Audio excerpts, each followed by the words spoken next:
Me matua whai tohu tākuta te tangata, I nā mahue I aia te tahi rā mahi. Koera te whakaritenga hou a te kāwanatanga ki ngā kai tuku mahi, whai muri ho I te rangahau a te tari mahi e mea ana, toko mahanga tāngata e rūkahu ana I ora tau mā wiwitanga. Hioi kei te puku te rai o ngā uepu kai mahi. Koe nei tētahi o ngā take nui e kore ai te tangata e tae ki te mahi, e noho atu ai rānei ia ki te kāinga. What it's doing is actually putting pressure on people in work to make them feel that you are under watch, you are not to be trusted. Hei raro I ngā whakarere kētanga, ka āhei te kai whakahaere o te wāhi mahi, ki te tono I te kai mahi kia haere ki te tākuta, tiki tiwhikete ai I te rātua tahi o te māwiwi.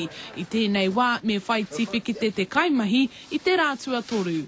Most employees treat the system with fairness and with the respect it deserves. But one or two people abuse the process, and if that is suspected by an employer, they'll have the option to explore that. Hei tā John Key, kei tēnei momo ao mahi te hunga e kaha ana ki te tūkino I te ture mahi mō ngā rā māwiwi.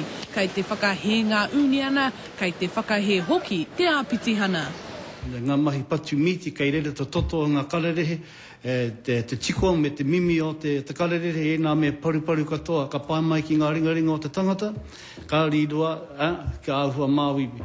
The industry gets used quite a bit as a bit of a whipping boy when they want to point out various odds and ends.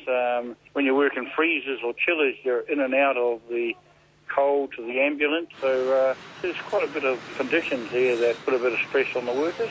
Hei tā te kāwanatanga mā te kaituku mahi anō te nama tākuta e utu, ā me uaua ka whakamahia tēnei whakarerekētanga. Engari mō tēnā e ai ki ngā uniana.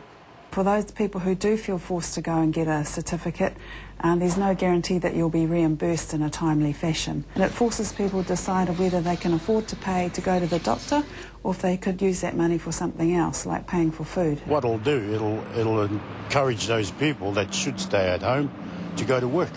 And that's not good in anybody's, language. Tōna tikanga ka whakamanatia te ture hau nei, a te tauhau e tū mai nei. Mikey Sherman, Te Karere.